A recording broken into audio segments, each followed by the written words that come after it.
Oke, baik. Jadi hari ini saya akan menjelaskan salah satu metode analisis, yaitu analisis SWOT. Jadi SWOT ini singkatan dari Strength, Weakness, Opportunity, dan Threat. Jadi untuk metode SWOT ini kalian bisa menganalisis sesuatu baik itu secara internal maupun secara eksternal.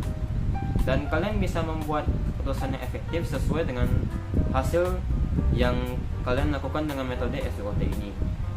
Dan kalian bisa melakukan metode SWOT ini baik itu secara digital maupun secara langsung di atas kertas. Dan untuk contohnya ini kalian bisa melihat pada tabel ini. Namun jika kalian ingin membuat keputusan, kalian bisa melihat tabel yang ini. Untuk kolom pertama ini adalah kolom strength. Dalam kolom ini kalian bisa mengisi sesuatu yang bisa menjadi kelebihan kalian.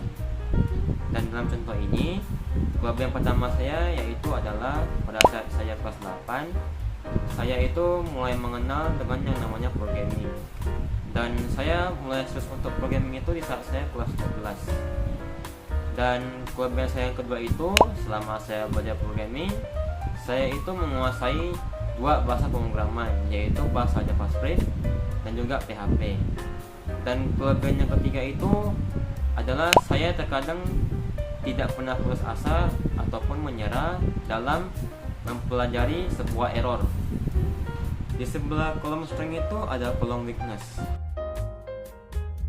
Dalam kolom ini kalian bisa mengisi sesuatu yang bisa menjadi kelemahan kalian.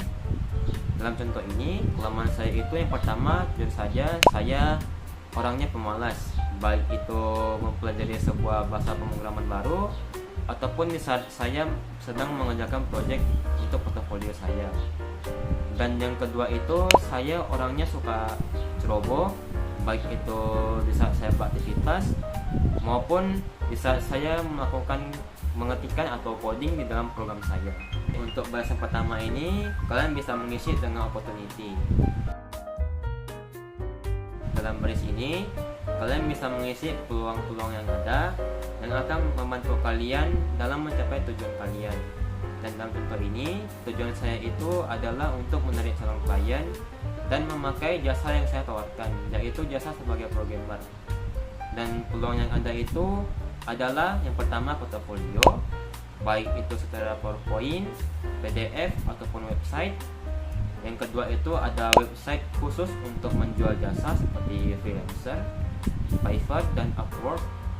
Dan yang ketiga itu ada AI seperti ChatGPT, Gemini AI ataupun AI lainnya. Dan yang terakhir itu ada sosial media seperti Instagram, Facebook ataupun Twitter. Dan di bawah baris opportunity itu kalian bisa mengisi dengan thread. Dalam baris ini kalian bisa mengisi ancaman-ancaman yang ada di dalam kalian ingin mencapai tujuan kalian. Dan dalam contoh ini ancaman saya itu cuma satu, yaitu banyaknya pesaing yang ada di dalam website penjual jasa seperti Fiverr, Upwork, dan freelancer. Untuk baris atau kolom yang kosong ini kalian bisa mengisi strategi-strategi yang menyesuaikan dengan hasil analisa yang telah kalian analisis. Yang pertama ini ada XO atau Strength Opportunity.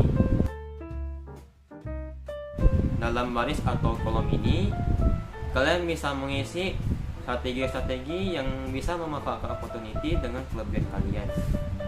Dan dalam contoh ini, strategi saya itu adalah yang pertama, dengan adanya portofolio dan sosial media, saya bisa memamerkan atau menunjukkan hasil karya yang telah saya buat. Yang kedua itu, dengan adanya web penjual jasa, saya ini bisa menjual jasa lebih mudah kepada calon klien, baik itu dalam negeri ataupun di luar negeri. Yang ketiga itu ada AI. Dengan adanya AI, saya bisa mempermudah di saat saya dalam menangani error ataupun di saat saya sedang menentukan tema project. Nah, di sebelah SO itu ada WO atau Weakness dan Opportunity. Dalam kolom atau baris ini kalian bisa mengisi strategi-strategi yang bisa memperkecil kelemahan kalian dan juga memanfaatkan peluang yang ada. Dalam contoh ini, strategi saya itu cuma satu, yaitu saya harus konsisten untuk menutupi rasa emas ini dalam membuat sebuah project ataupun mempelajari sebuah bahasa pemrograman yang baru. Nah, selanjutnya itu di bawah SO ada ST atau strength dan trait. Dalam baris atau kolom ini, kalian bisa mengisi strategi yang bisa menekankan ancaman dengan menggunakan kelebihan kalian. Dalam contoh ini, strategi yang saya lakukan itu yang pertama, saya harus menawarkan jasa yang spesifik kepada seorang pelajar. Seperti contoh, saya menawarkan sebuah pembuat web khusus untuk memasak atau khusus untuk makanan, atau membuat website khusus untuk iklan, ataupun yang lain sebagainya. Dan yang kedua itu, saya harus melampirkan portofolio dan link media sosial saya kepada website khusus untuk menjual jasa, agar calon klien itu bisa melihat hasil atau karya yang saya buat. Dan kolom atau baris yang terakhir ini ada WT atau weakness dan threat.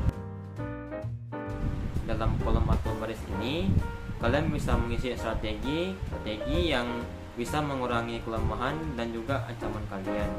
Dalam contoh ini, strategi saya itu yang pertama, saya harus melek dengan sesuatu yang baru di dalam dunia programmer. Dan yang kedua itu, saya harus melihat juga perkembangan kebutuhan klien di website penjual jasa. Untuk portofolionya saya masih belum buat, karena saya belakangan ini lagi fokus untuk membuat project untuk portofolio saya. Dan untuk project-projectnya ini saya akan tampilkan di video ini.